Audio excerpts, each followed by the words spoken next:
This is the young speckled sea trout that's been with us since mid-July. If you scroll back in the video archive, you will find one entitled New Young Sea Trout of him being introduced to this tank. He'll be moving on today. Sea trout are very high-strung, and this tank is too small for him. What I'm going to do right now is offer him a couple of grass shrimp, and you'll see him feed, I think.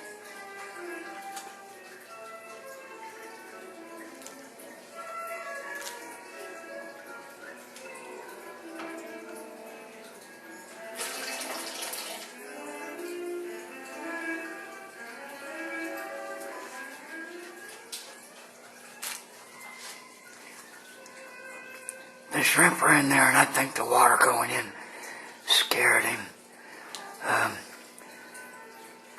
We'll see if he turns around. We'll give him just a couple of minutes. Let me try and get his attention. Come on.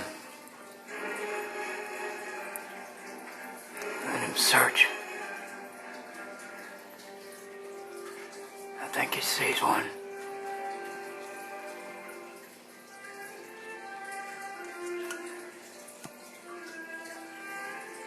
My guess is those grass shrimp have gone down underneath the oyster shell that's in there as cover. Anyway,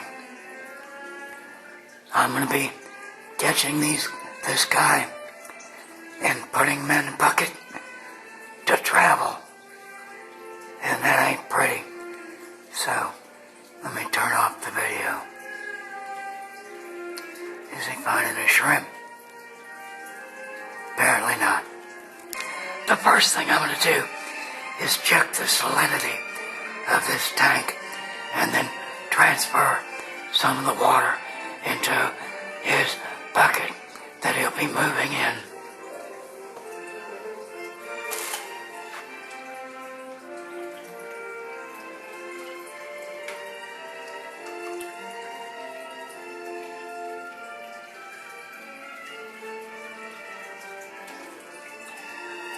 .34 parts per thousand.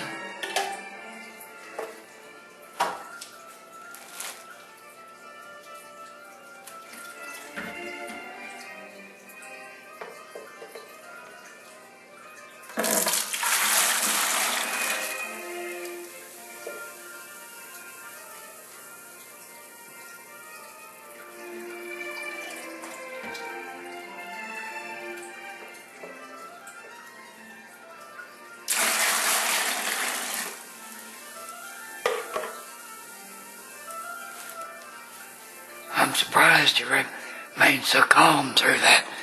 Let me go get a net. Alright, now this could get a little wild.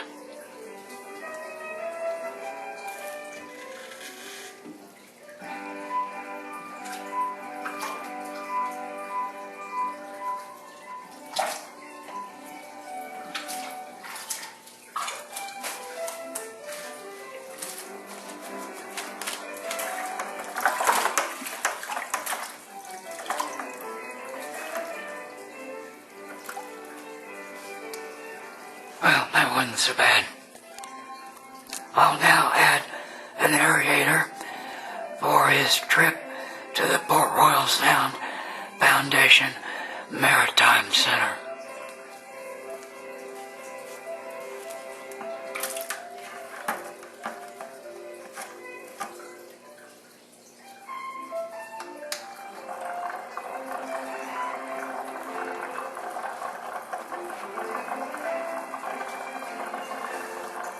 That will be his new home in a much larger environment than he has here. So here we are at the Port Royal Sound Foundation Maritime Center. It's on the Chechesi River between Port Royal, Beaufort, and Hilton Head, Bluffton. We're gonna go inside now and get the little trout settled in. Alright, this is the new habitat the trout will be moving into. It's the touch tank here at the Maritime Center. And you can see some mud minnows there on the surface. The guy's probably, well, we know he's not going to eat tonight, but he'll be very happy to see those mud minnows tomorrow. We're going to see what else we can see in here. I see them because they're hiding, but this is habitat for a couple of black sea bass. Sea bass inhabit the wrecks offshore, but they spend, the juveniles spend the first part of their life in the estuary before moving offshore. There's a pretty good size burr puffer right there. Excuse the light.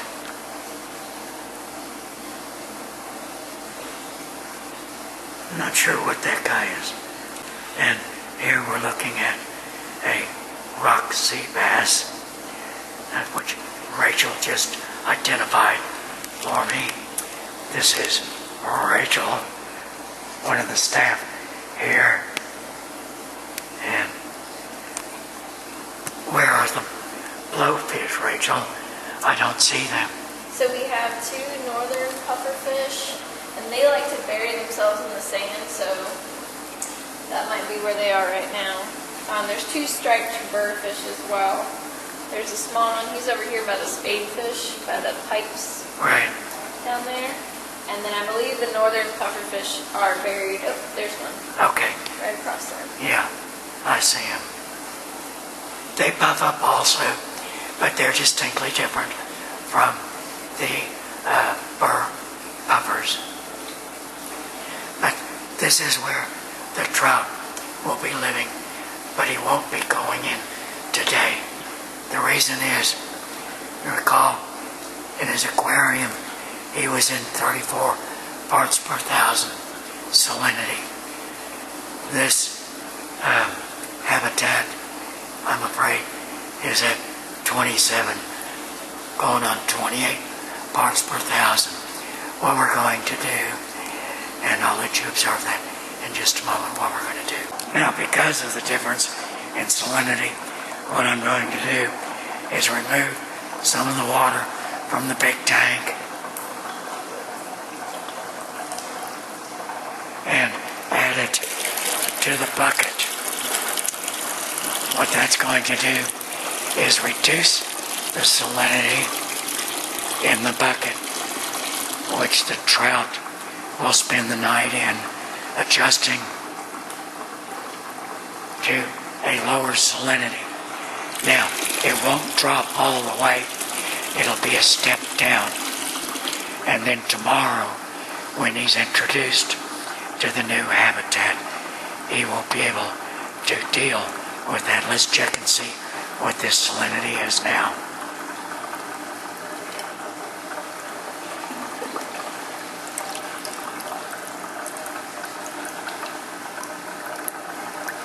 Okay, that takes it down to about 30.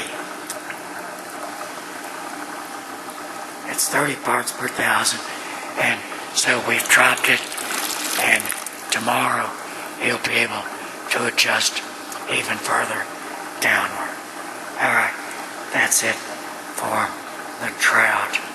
He'll have a new home, and we can't leave without saying hello to an old friend here who used to live at the estuarium and moved here a couple of months ago, and I brought her a treat.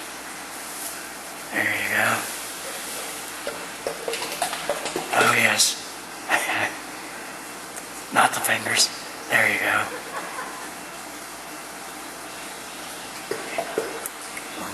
There you go.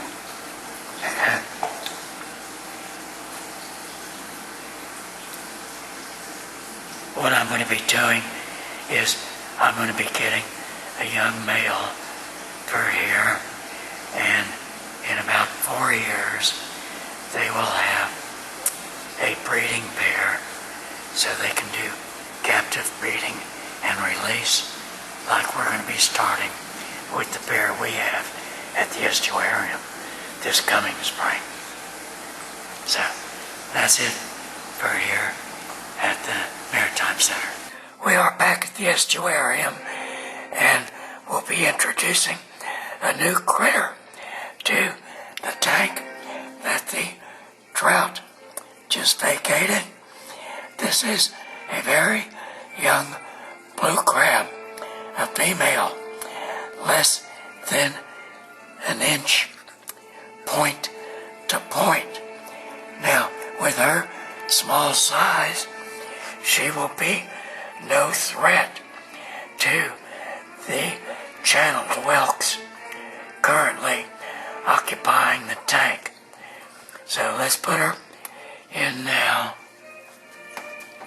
Now, what I'll be doing is, over time, as she grows and molts, I'll be keeping her exoskeletons for a display to demonstrate the growth. And in a year or so, when she's approaching her immature to mature molt, we'll introduce her to a male and probably be able to do an X-rated video. Now threatened, you will recall the grass shrimp that were put in when for the trout. You'll see one there. Those guys are in trouble. She can hunt and eat them. So we'll see over time. If she does mate, as I said, in a year or so, we'll be able to observe as her eggs develop, and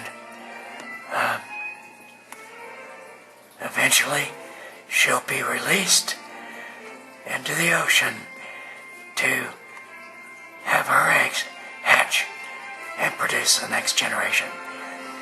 She has to survive all her molts in order to able to do that, though.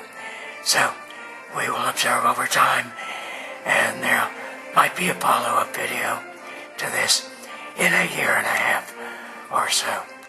We'll see. For now, this is the Sands Marsh Whisperer saying, drift easy.